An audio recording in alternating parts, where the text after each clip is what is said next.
तेरा कलाम रहेगा कायम पहाड़ जब न रहे खुदाया, तेरे मुंह की एक बात भी टलेगी ना चाहे कुछ भी हो। तेरी मान दिए है जिंदा सोने से भी कीमती, मेरा दिल ये दे गवाही है ये किताब अजीम।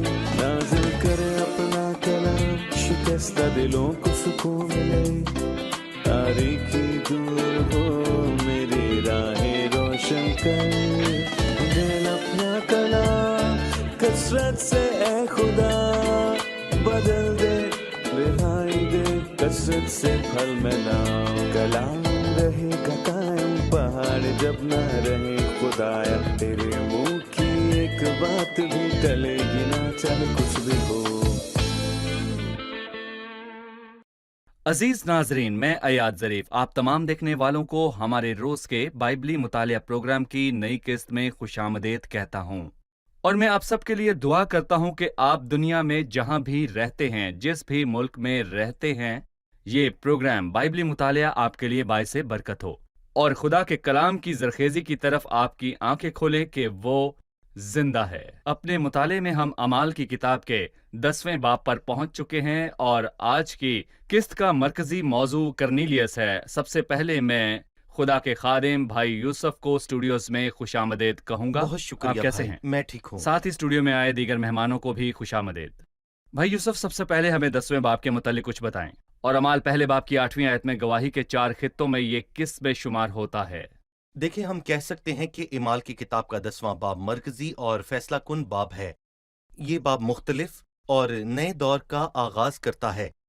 इससे पहले मुबशराना खिदमत सिर्फ यहूदियों के लिए थी, और इसके बाद अंजीली बिशारत फैल गई। जिस तरह खुदावंद ने आगाज में उससे कहा, तुम जमीन की इंतहा तक मेरे गवाह होगे, यरूशलेम से शुरू होकर और इसके बाद यहूदिया में और फिर सामरिया में भी, और फिर ये जमीन की इंतहा तक पहुंची। और इसका आगाज इस बाब से हुआ जब पहले गैर कौम वालों को मसीह के एतराफ के दायरा में नापा गया और यहूदी बने बगैर ही मसीह के बदन का हिस्सा बना, मतलब के कलीसिया में शामिल हुआ।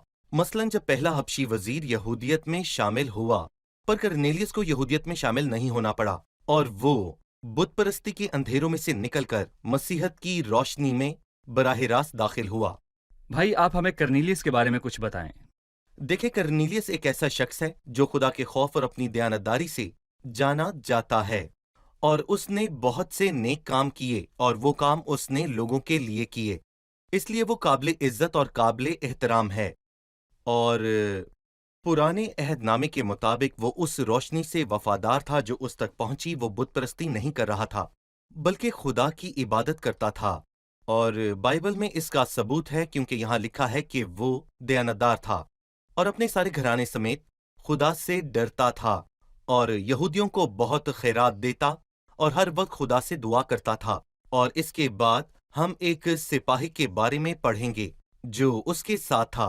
ये सब एक शख्स की शानदार खुसूसियात हैं जिसे खुदावन सबसे पहले अपनी कलीसिया में शामिल करने के लिए चुनता है, ताकि यही यहूदियों के लिए ठोकर खाने का बाइस ना बने। और इसके बाद खुदावंद बदतरीन गुनाहगारों को कलीसिया में शामिल करने के लिए चुनता है, पर वो कोई ठोकर खिलाने वाले पत्थर को या यहूदियों के जमीर को इससे ज्यादा बर्दाश्त नहीं कर सकते। मतलब कि ये काफी है कि एक गैर कौम वाले को रूहुल कुद्स मिला और वो कलीसिया में शामिल हुआ। ये उनके लिए बड़ी बात थी, और इस बात को कबूल करना उन सब के लिए बहुत ही मुश्किल था। लेकिन मेरा ख्याल है कि हमें 11वां बाब ये बताएगा कि लोग कैसे हैरान थे कि पतरस एक गैर कौम वाले के घर में दाखिल हुआ। खुदा यहूदियों के लिए आसान बनाना चाहता था कि वो उन्हें कबूल करें, और इसलिए अगर वो किसी गैर कौम वाले को अपनाता जो बुतपरस्ती, बदकारी और नापाकी से शराबूर है, तो उनके लिए उसे कबूल करना दुगना मुश्किल होता। और इसीलिए वो एक बेऐब किरदार को लाया। वो दयानतदार था, खुदा से डरता था और नेक काम करता था। तो यहूदियों के लिए ये आसान था कि ऐसे शख्स को कबूल कर लिया जाए। हालांकि 11वां बाब हमें बताता है कि यही उनके लिए मुश्किल था, और इसीलिए उन्होंने पतरस की शदीद मुखालफत की, क्योंकि वो एक गैर कौम वाले के घर में गया और खाना भी खाया। आपने बताया कि वो खुदा से डरता और बहुत खैरात करता था, वो खुदा से दुआ करता था, और वो दीनदार शख्स था। रूह कुद्स के तोहफे को कबूल करने और कलीसिया में और मसीह के बदन में शामिल होने के लिए उसमें क्या कमी थी? 11वें बाब से हमें ये पता चलता है कि ये पैगाम उसे फरिश्ते से मिला। शमाउन को बुला लाओ जो पतरस कहलाता है, वो तुझसे ऐसी बातें कहेगा जिनसे तू और तेरा सारा घराना निजात पाएगा। वो अब तक निजात से वाकिफ नहीं था, क्योंकि पुराने अहदनामे के मानने वालों ने सलीब पर मसीह के निजात के काम की बदौलत मिलने वाली निजात को अब तक हासिल नहीं किया था। और यकीनन जब मसीह ने अपना काम मुकम्मल किया तो दूसरे बाब से लेकर 9वें बाब तक अंजीली बिशारत का निशाना सिर्फ यहूदी लोग थे। तो क्या ये गैर कौम तक पहुंच सकती थी? यहाँ इस बाब में गैर कौम से शामिल होने वाले शख्स और उसका घराना ये पैगाम सुनेगा और निजात पाएगा और रूहुल कुद्स की नेमतें हासिल करेगा और मसीह के बदन में शामिल हो जाएगा। शायद पोशीदगी में कर्नीलियस खुदा से दुआ कर रहा था जी, और खुदा ने उसकी दुआ सुनकर पतरस को उसके पास सही। भेजा। इस कहानी से हम उन लोगों को कैसे जवाब दे सकते हैं जो कहते हैं कि अब भी ऐसे लोग मौजूद हैं जिन तक इंजील की खुशखबरी नहीं पहुंची? जी, वो अफ्रीका के अनजान इलाके और किसी दूर के इलाके में हो सकते हैं और उन्होंने कलाम ही नहीं सुना। अगर उन्होंने कलाम ही नहीं सुना तो क़यामत के दिन खुदा उनकी अदालत कैसे करेगा? जी, बिल्कुल। मेरा ईमान है कि ये कहानी इसका मुकम्मल जवाब है, क्योंकि ये हमें बताता है कि अगर एक शख्स उस रोशनी से वफादार है जो उस तक पहुंची है, तो उस लम्हे खुदा साकिन खड़ा नहीं रहेगा, बल्कि वो आपको और रोशनी बख्शेगा। और अगर वो उस रोशनी का इनकार करे जो उस तक पहुंची, तो उसे और नहीं मांगना चाहिए जो आप तक पहुंचा। आपने उसका इनकार किया। अगर आपने पहली रोशनी का इनकार किया तो मजीद क्यों चाहते हैं? ये शख्स उस रोशनी से अब तक वफादार था जो उस तक पहुंची, और इसलिए खुदा ने पतरस को भेजा। और खुदा ने ये काम इसलिए किया कि अगर मैं उससे ये कहूं कि आसमान बहुत ज्यादा मसरूफ था, तो मैं कहूंगा कि उसने पूरी कायनात को हिला दिया कि उस वफादार और दयानतदार शख्स तक ये पैगाम पहुंचे। जब उसने सुना तो उसने बहस या फिर कोई मुखालफत नहीं की, और पतरस ये बातें कह ही रहा था कि रूहुल कुद्स उन पर नाजिल हुआ जो कलाम सुन रहे थे, और इसका सबूत यह है कि उन्होंने ईमान रखा। वो उस पर ईमान लाए और पाक मौद रूह की मोहर लगी। जैसा कि आपने पहले भी इशारा किया कि 3 लोग हैं, हबशी खोजा हाम की अफ्रीका से नस्ल को जाहिर करता है, और पौलुस या साउल सिम की नस्ल को जाहिर करता है, और कर्नेलियस याफत की नस्ल को जाहिर करता है। लिहाजा खुदा कहना चाहता है कि वो सब इंसानों तक रसाई हासिल करने के काबिल है। सही। फिर आपके पास कोई बहाना नहीं है, ए इंसान, और सब मुंह बंद हो जाएं। कोई नहीं कहेगा कि मैंने सुना नहीं। बेशक आसमान पर हर कबीले, जुबान, लोगों और कौमों में से लोग मौजूद होंगे जो उस ज़िबा हुए बर्रे की तारीफ करेंगे। सही भाई, अब मैं 10वें बाब की चंद आयात पढ़ना चाहूंगा। कैसरिया में कर्नीलियस नाम एक शख्स था। वो उस पलटन का सूबेदार था जो अतालियानी कहलाती है। वो दीनदार था और अपने सारे घराने समेत खुदा से डरता था, और यहूदियों को बहुत खैरात देता और हर वक्त खुदा से दुआ करता था। उसने तीसरे पहर के करीब रोया में साफ साफ देखा कि खुदा का फरिश्ता मेरे पास आकर कहता है, कर्नीलियस। उसने उसको गौर से देखा और डर कर कहा, खुदावंद क्या है? उसने उससे कहा, तेरी दुआएं और तेरी खैरात यादगारी के लिए खुदा के हजूर पहुंची। अब याफा में आदमी भेजकर शमाउन को, जो पतरस कहलाता है, बुलवा ले। वो शमाउन दबाग के यहाँ मेहमान है जिसका घर समुंदर के किनारे है। वो तुझे बताएगा कि तुझे क्या करना है। 9वीं आयत में लिखा है, दूसरे दिन जब वो राह में थे और शहर के नजदीक पहुंचे, तो पतरस दोपहर के करीब कोठे पर दुआ करने को चढ़ा, और उसे भूख लगी और कुछ खाना चाहता था। लेकिन जब लोग तैयार कर रहे थे तो उस पर बेखुदी छा गई, और उसने देखा कि आसमान खुल गया और एक चीज बड़ी चादर की मानिंद चारों कोनों से लटकती हुई जमीन पर उतर रही है, जिसमें जमीन के सब किस्म के चौपाए और कीड़े मकोड़े और हवा के परिंदे हैं। और उसे एक आवाज आई कि ए पतरस, उठ, ज़िबा कर और खा। मगर पतरस ने कहा, ए खुदावन, हरगिज नहीं, क्योंकि मैंने कभी कोई हराम या नापाक चीज नहीं खाई। फिर दूसरी बार उसे आवाज आई कि जिनको खुदा ने पाक ठहराया है तो उन्हें हराम ना कह। 3 बार ऐसा ही हुआ, और फिलफौर वो चीजें आसमान पर उठा ली गईं। हम एक वक्फा लेंगे और फिर दोबारा हाजिर होंगे। नाज़रीन, वक्फे के बाद मेहमानों के सवालात के साथ हाजिर होंगे।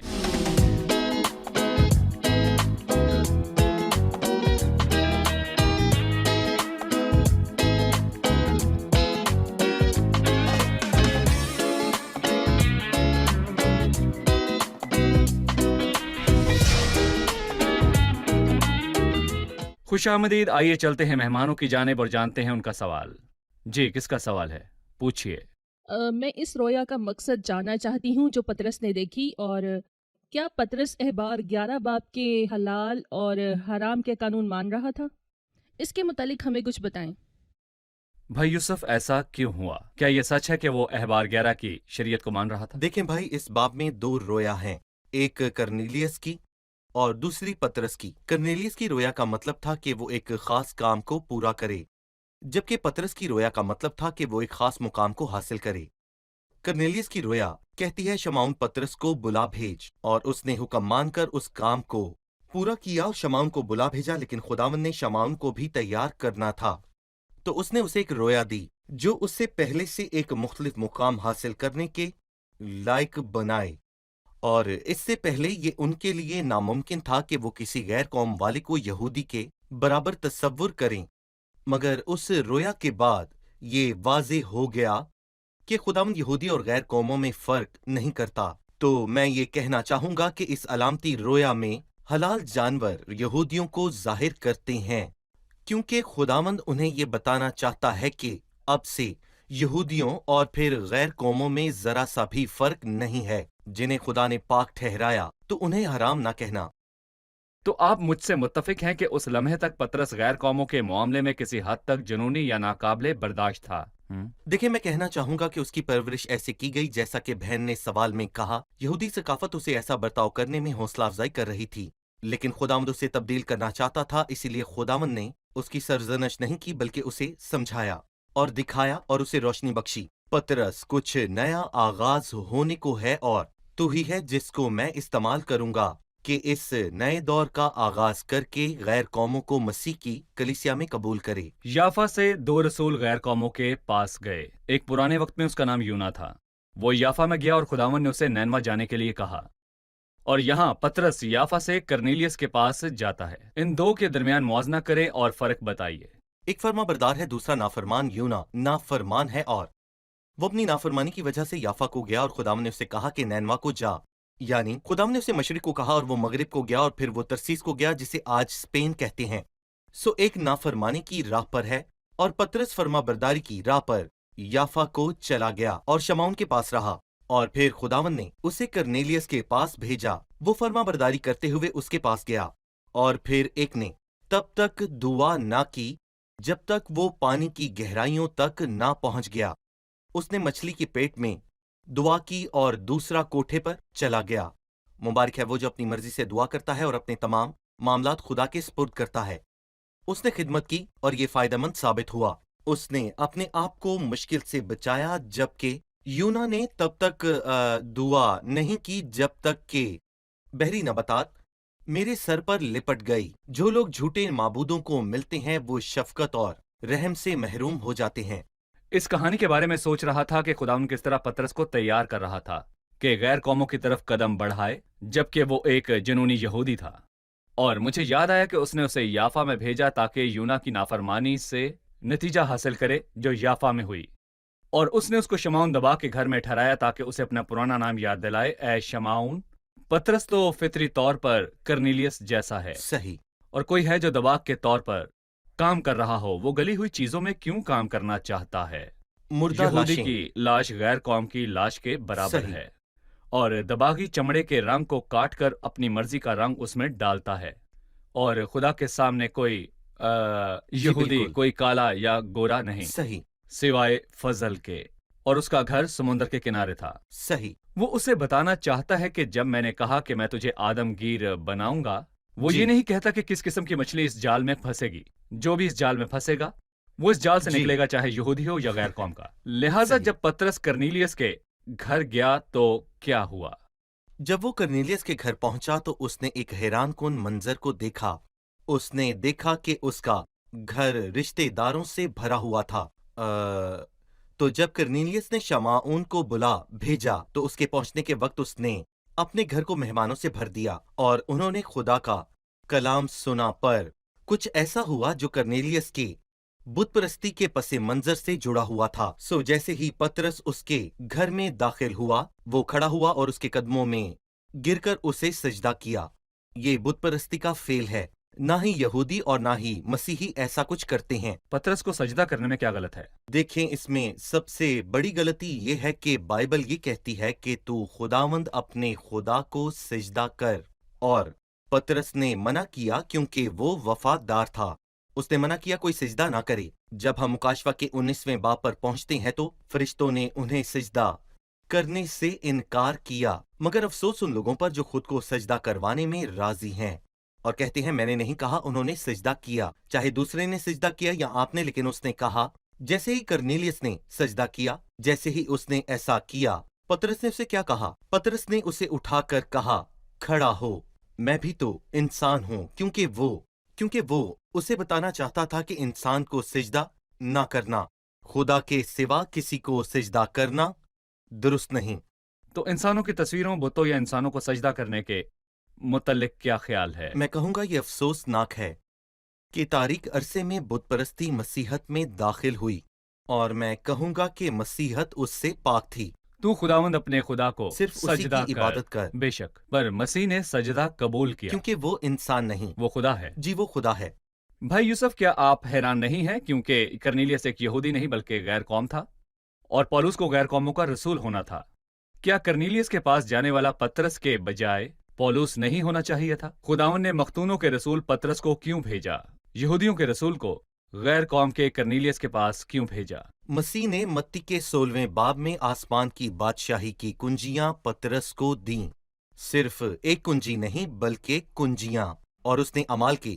دوسرے باب میں ایک کو یہودیوں کے لیے استعمال کیا اور 8ویں باب میں ایک کو سامریوں کے لیے، اور اس نے کرنیلیس کے لیے تیسری بار اسے کھویا، اور آپ نے دیکھا جب پترس نے دروازہ کھولا تو اپنے پیچھے اسے بند نہیں کیا، اس نے آج تک اسے کھلا چھوڑا، اور جو کوئی اس میں داخل ہوتا ہے وہ بچ جاتا ہے۔ اگر یہودی ہو تو بچ جاتا ہے، سامری ہو تو بھی بچ جاتا ہے، بچوں میں سے ہو تو بھی بچ جاتا ہے، اور جو کوئی خداوند کے نام سے آتا ہے وہ بچا لیا جاتا ہے۔ 34ویں آیت سے شروع ہو کر پترس کرنیلیس کے گھر میں کلام سنانے لگا۔ ہمیں اس کلام کی خصوصیات اور اس کے متعلق کچھ بتائیں۔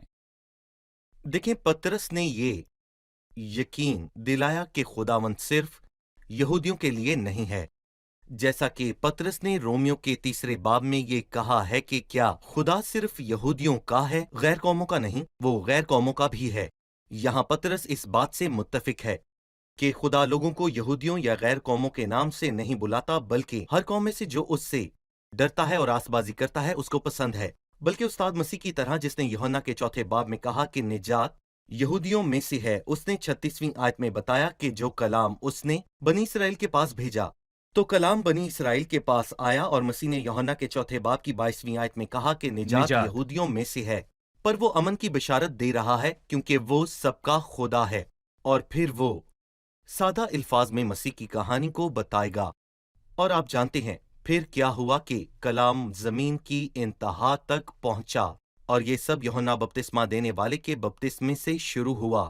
جب مسیح روح القدس اور قدرت سے مسح ہوا، وہ بھلائی کرتا اور ان سب کو جو ابلیس کے ہاتھ سے ظلم اٹھاتے شفا دیتا پھرا، اور اس کے بعد انہوں نے اس کو صلیب پر لٹکا کر مار ڈالا۔ پھر کیا ہوا؟ اس کو خدا نے تیسرے دن مردوں میں سے جلایا اور ظاہر بھی کر دیا، نہ کہ ساری امت پر بلکہ ان گواہوں پر بھی جو آگے سے خدا کے چنے ہوئے تھے، یعنی ہم پر، جنہوں نے اس کے ساتھ مردوں میں سے جی اٹھنے کے بعد اس کے ساتھ کھایا پیا، اور اس نے ہمیں حکم دیا کہ امت میں منادی کرو اور گواہی دو کہ یہ وہی ہے جو خدا کی طرف سے زندوں اور مردوں کا منصف مقرر کیا گیا ہے۔ اور پھر اس نے اپنے واز کا اختتام کیا، اور اس شخص کی تمام نبی گواہی دیتے ہیں کہ جو کوئی اس پر ایمان لائے گا اس کے نام سے گناہوں کی معافی حاصل کرے گا۔ اور یوں لگتا ہے کہ وہ بات کو جاری رکھنا چاہتا تھا، اور جب وہ کلام سن ہی رہے تھے تو بائبل یہ بتاتی ہے کہ اسی وقت ان پر روح القدس نازل ہوا جو کلام سن رہے تھے، اور وہ مسیح پر ایمان لائے اور انہوں نے روح القدس کی نعمتیں قبول کیں۔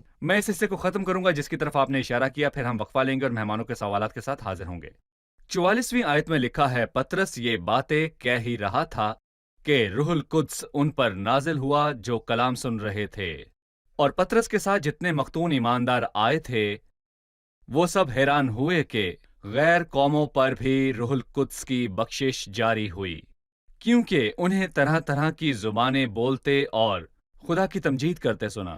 پترس نے جواب دیا، کیا کوئی پانی سے روک سکتا ہے کہ یہ بپتسمہ نہ پائیں जिन्होंने हमारी तरह रूहुल कुद्स पाया और उसने हुक्म दिया कि इन्हें यीशु मसीह के नाम से बपतिस्मा दिया जाए। इस पर उन्होंने उससे दरखास्त की कि चंद रोज हमारे पास रहे। हम एक वक्फा लेंगे और फिर दोबारा हाजिर होंगे। नाज़रीन, एक छोटे से वक्फे के बाद आपसे दोबारा मुलाकात होगी।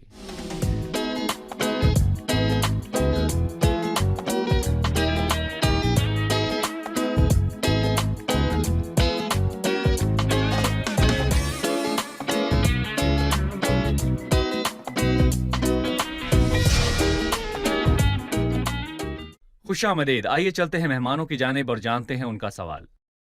जी। 46वीं आयत में तरह तरह की जुबानें बोलने का जिक्र इस बात से ताल्लुक रखता है कि उन पर रूहुल कुद्स नाजिल हुआ। इसका क्या मतलब है? भाई यूसुफ, गैर कौम वाले भी गैर जुबानों में बोलते हैं, ये क्या जाहिर करता है? इसके बहुत से मानी हैं। सबसे पहले देखें, रूहुल कुद्स इलाही हस्ती है। वो दिखाई नहीं देता, छुआ नहीं जाता, वो मादी हस्ती है। तो अगर रूहुल कुद्स गैर कौमों पर नाजिल हुआ तो पतरस और उसके बाकी 6 साथियों को ये कैसे मालूम हो सकता है? क्योंकि वो वाज़े निशान के साथ नाजिल हुआ, यानी तरह तरह की जुबानें बोलना। एक और चीज, अगर रूहुल कुद्स नाजिल हुआ तो पतरस रसूल ये जानता था कि उन पर रूहुल कुद्स नाजिल हुआ। वो दूसरे दर्जे के ईमानदार थे, क्योंकि जब पेंतीकोस्त पर सब पर रूहुल कुद्स नाजिल हुआ तो वहां वाज़े निशान था, गैर जुबानों में बोलना। यहाँ पर पतरस इस बात से मुत्तफिक है, लेकिन उन्हें गैर जुबानें नहीं मिली। शायद यहूदी कहते कि तुम दूसरे दर्जे के ईमानदार हो, तो रूहुल कुद्स बिल्कुल वैसे ही नाजिल हुआ जैसे कि वो अमाल के दूसरे बाब में नाजिल हुआ। हम पढ़ते हैं कि क्योंकि उन्हें तरह तरह की जुबानें बोलते और खुदा की तमजीद करते सुना, और दूसरे बाब की 11वीं आयत में लिखा है, मगर अपनी अपनी जुबान में उनसे खुदा के बड़े बड़े कामों का बयान सुनते हैं। ये बिल्कुल वैसे था जैसे पेंतीकोस्त के दिन हुआ। करनीलियस के घर गैर कौम वालों ने भी यहूदियों के बराबर रूहुल कुद्स को हासिल किया, मतलब कोई फर्क नहीं था। तो इस बाब में मरकजी मसला ये है कि गैर कौम वाले भी इसके हिस्सेदार थे और जी। उनको रूहुल कुद्स की नेमत भी मिली। सही। जरा हमें खतूत से बताइए, खासकर इफ्सियों के खत से, कि यहूदी और गैर कौम के लोगों से बनी कलीसिया का क्या हाल था। खास तौर पर कलीसिया में गैर कौम वालों का क्या मुकाम था। देखें, तीसरे बाब में पालूस रसूल ये कहता है कि वो भेद मुझे मुकाशफा से मालूम हुआ, जो और जमानों में बनी आदम को इस तरह मालूम ना हुआ था, जिस तरह उसके मुकद्दसों, रसूलों और नबियों पर रूह अब जाहिर हो गया है। यानी कि मसीह यसू में गैर कौमें खुशखबरी के वसीले से मिरास में शरीक और बदन में शामिल और वादे में दाखिल हैं। रूहुल कुद्स की नेमत से गैर कौमें यहूदियों के बराबर हुईं। और एक दिन हम ईद पेंतीकोस्त के दिन के मुतल्लिक बात कर रहे थे। हमने उससे कहा कि कुर्बानी के लिए 2 गिरोह लाए गए हैं, लेकिन ये दोनों गिरोह कुर्बानियों को नहीं बल्कि एक ही कुर्बानी को जाहिर करते हैं, क्योंकि खुदा की कलीसिया 2 जुज़ के साथ बनी है, एक गैर कौम की कलीसिया और एक कलीसिया यहूदियों की, या फिर मिस्री कलीसिया या फिर शाम की कलीसिया। खुदा के कलाम में उसकी कोई बुनियाद नहीं, क्योंकि कलीसिया एक है जिसका सर है और कोई इंसानी सदर नहीं है, और उसका सर आसमान पर है। इफ्सियों 2 में वो कहता है, क्योंकि वही हमारी सुलह है जिसने दोनों को एक कर लिया और जी। जुदाई की दीवार को जो बीच में थी ढा दिया। चुनाचा उसने अपने जिस्म के जरिए दुश्मनी मौकूफ कर दी। हमें इस हिस्से के मुतल्लिक बताइए, यहूदी और गैर कौमों के बीच मिलाप में। देखें, जब हम इफ्सियों की इस आयत को पढ़ते हैं तो इसके दूसरे बाब में हमें कुर्बानी का एक वाज़े वाक़या मिलता है जो पहले नहीं था। वो फरमाता है कि दोनों से, और इसके बाद इफ्सियों के दूसरे नया बाब क्या में है? वो ये कहता है कि इसमें नया क्या है। इसका मतलब यहूदी और गैर कौमों के लोगों से है, ताकि दोनों से अपने आप में एक नया इंसान पैदा करके सुलह कर दे। और फिर हम खूबसूरत लफ्ज पढ़ते हैं जो रूहुल कुद्स की आमद से पहले वहां नहीं था। दोनों यहूदियों और गैर कौमों से अपने आप में एक नया इंसान पैदा करके सुलह कर दे, और दोनों को एक बदन बनाकर खुदा से मिलाए, और हम और यहूदी एक बदन बन गए हैं। ये एक बदन है जिसे 2 पर तकसीम नहीं कर सकते, और अगर आप ऐसा करेंगे तो जिंदगी को खत्म कर देंगे, क्योंकि मसीह का बदन बट नहीं सकता, क्योंकि मसीह का बदन एक बदन है। उसने जुदाई की दीवार को बीच में से जी ढा हाँ, दिया। क्योंकि उसने जुदाई की दीवार को बीच में से ढा दिया और सलीब पर दुश्मनी को मिटाकर, और उसने आकर तुम्हें जो दूर थे और उन्हें जो नजदीक थे, दोनों को सुलह की खुशखबरी दी। जो दूर थे उनसे मुराद गैर कौमों वाले, और जो नजदीक थे उनसे मुराद यहूदी। और यहाँ जो दूर थे उनमें से एक करनीलियस है। पर जैसा पालूस ने पेंतीकोस्त पर कहा कि اس لیے کہ یہ وعدہ تم اور تمہاری اولاد اور ان سب دور کے لوگوں سے بھی ہے جن میں سے کرنیلیس پہلا ہے۔ یہ فضل ہے بھائی جی یوسف، صحیح، فضل جو ان کو جو جی دور ہیں پاس لے آتا ہے۔ بالکل، ہم پروگرام کے اختتام پر پہنچ چکے ہیں۔ خدا کا اب شکر جانتے ہے۔ ہیں کہ مہمانوں نے آج کیا سیکھا۔ ہم کرنیلیس کے کردار کے بارے میں مزید جاننا چاہتے ہیں۔ آپ میں سے کون ہمیں بتائے گا؟ کورنیلیس غیر قوم سے تھا، پلٹن کا صوبے دار تھا، پر وہ بت پرست نہیں تھا۔ وہ اس روشنی سے وفادار تھا جس سے وہ اس وقت واقف تھا، جو خدا کی عبادت اور اس سے دعا کرتا تھا۔ وہ دیندار اور خداوند کا خوف ماننے والا جانا جاتا تھا، اور وہ غیر قوم سے یہودیت میں شامل ہوئے۔ صحیح۔ اگر پطرس احبار 11 میں دیے حلال اور حرام کے حکم کو مان رہا تھا تو خدا نے یہاں اس کی سرزنش کیوں کر کی؟ اس نے کہا میں نے کبھی کوئی حرام یا ناپاک چیز نہیں کھائی، سو خدا نے اسے کہا جن کو خدا نے پاک ٹھہرایا ہے تو انہیں حرام نہ کہہ۔ خدا نے پطرس کی سرزنش نہیں کی بلکہ اس کے خیالات کی درستگی کی کہ خدا صرف یہودیوں کے لیے نہیں بلکہ غیر قوم والوں کے لیے بھی ہے۔ ہم نے سیکھا کہ اس رویا میں حلال جانور یہودیوں کو ظاہر کرتے ہیں اور باقی جانور غیر قوم کو۔ غیر قوم کا رسول پولوس ہے۔ خداوند نے اس کے بجائے پطرس کو کرنیلیس کے پاس کیوں بھیجا؟ کیونکہ متی 16 میں خداوند نے آسمان کی بادشاہی کی کنجیاں پطرس کو دیں، اور جس طرح پطرس نے اعمال 2 میں یہودیوں کے لیے کھولا، اعمال 8 باب میں سامریوں کے لیے کھولا، تو اعمال 10ویں باب میں غیر قوموں کے لیے اسے کھولنے والا پطرس ہی تھا، اور وہ دروازہ آج تک بند نہیں ہوا۔ بہت شکریہ، خدا آپ سب کو بہت برکت دے۔ شکریہ بھائی یوسف، آپ کا بھی خدا شکریہ، آپ کو اور بھی آپ کو برکت بھی۔ دے۔ عزیز ناظرین، آنے والی قسط میں ہم اس عظیم کتاب کے بارے میں اپنی گفتگو جاری رکھیں گے۔ اگر آپ کا کوئی سوال ہو یا کچھ پوچھنا چاہتے ہیں تو وقفے میں دکھائے گئے فون نمبرز پر آپ ہم سے رابطہ کر سکتے ہیں، یا ہماری ویب سائٹ biblimutaliya.com وزٹ کیجیے، یا اپنے سوالات ہمارے ای میل ایڈریس info@biblimutaliya.com پر بھیجیے۔ اگلے پروگرام میں پھر ملاقات ہوگی۔ خدا آپ سب کو برکت دے۔ أروح لمين غيرك يا يسوع وإنت ربي وحبيبي، أروح لمين غيرك يا يسوع وإنت ربي وحبيبي، أنت اللي تمسح لي الدموع، أنت اللي تمسح لي الدموع، أنت دوائي وطبيبي، أنت حبيبي عزي نصيبي، أنت حبيبي عزي نصيبي، أروح لمين غيرك يا يسوع، وأنا ليا مين غيرك يا يسوع. يجي لك العطشان ترويه، يجي لك اللي حزين تواسيه، يجي لك العطشان ترويه، يجي لك اللي حزين تواسيه، عندك دواء لجميع الناس، عندك دواء لجميع الناس، وكل من يطلب تعطيه، انت حبيبي عزي نصيبي، انت حبيبي عزي نصيبي، اروح لمين غيرك يا يسوع، وانا ليا مين غيرك يا يسوع.